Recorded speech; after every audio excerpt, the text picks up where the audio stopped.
राजा भोज बड़े प्रतापी राजा थे। उनके दरबार में संस्कृत के प्रसिद्ध महाकवि माघ थे। एक दिन की बात है, राजा भोज और माघ घूमने निकले। चलते चलते वे दोनों दूर निकल गए। वापस लौटने लगे तो रास्ता भूल गए। उन्होंने खेत में काम करती एक बूढ़ी माता को देखा। दोनों ने उनको प्रणाम किया और पूछा, माता जी, क्या यह रास्ता धारा नगरी को जाता है? बूढ़ी माता ने उत्तर दिया, मार्ग तो जहाँ है वहीं रहेगा। आप लोग कौन हैं? भोज ने कहा, हम तो राहगीर हैं। बूढ़ी माता ने तुरंत कहा, राहगीर तो विश्व में दो ही हैं, एक सूर्य, दूसरा चंद्रमा। आप इनमें से कौन हैं? हम तो अतिथि हैं, कभी माघ ने जवाब दिया। इस पर वृद्ध माता ने कहा, वास्तव में संतोष और शांत दो ही सन्यासी है, आप इनमें से कौन हैं? अब दोनों ने विचार किया कि वृद्ध माता से जीतना असंभव है। अंत में राजा भोज ने कहा, माँ, हम तो अज्ञानी हैं। बूढ़ी माता ने कहा, राजा भोज, मैं आपको पहचान गई हूँ। तुम्हें अपने यश व बुद्धिमानी पर बड़ा गर्व था। तुम्हारे वार्तालाप से ही मैं जान गई थी कि तुम राजा भोज हो। कृपया इस मार्ग से जाइए, यह मार्ग आपको सीधा धारा नगरी पहुंचा देगा। दोनों ने बूढ़ी माता को प्रणाम किया और अपने मार्ग पर चले गए।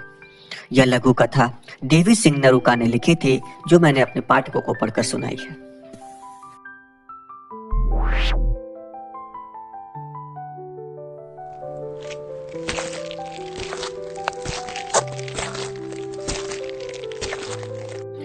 एक गांव में जमींदार की एक बहुत सुंदर लड़की थी। बहुत से लोग उससे शादी के इच्छुक थे, पर कोई भी उसके पिता को पसंद नहीं आया। नगर के बाहर एक पहाड़ था। लोगों का विश्वास था वहां हीरो की खान है। उस पहाड़ी पर विशालकाय पक्षी भी रहते थे। जमींदार ने घोषणा की, जो उस पहाड़ी पर चढ़कर शेर भर वजन वाला हीरा ले आएगा, उसे मैं अपनी लड़की की शादी करवा दूंगा। बहुत से लोगों ने कोशिश की, किंतु असफल रहे। चरवाहे के लड़के ने भी भाग आजमाने की सोची। वह सीधा बाजार गया। बनिए की दुकान से एक लंबी रस्सी का गट्ठर खरीद लाया।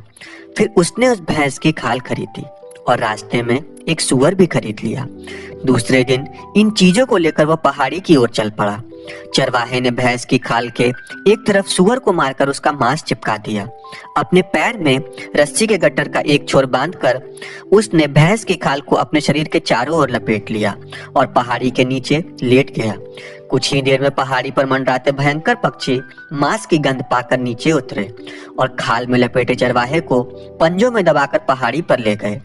पहाड़ी पर पहुंचकर वह हीरे की खोज में जुट गया, मगर बहुत खोजने पर भी उसे हीरा नहीं मिला। हार कर वह नीचे उतर आया। सब चरवाहे की तारीफ कर रहे थे, वहां हीरा तो मिला नहीं। चरवाहे ने जमींदार से कहा। इस पर जमींदार ने कहा, पर मुझे तो मेरा हीरा मिल गया। फिर जमींदार ने धूमधाम से चरवाहे के साथ अपनी लड़की की शादी कर दी। उपयुक्त कहानी यशवंत राय ने लिखी थी, जो नंदन फरवरी 1972 के अंक में प्रकाशित हुई थी। आपको यह कहानी कैसी लगी?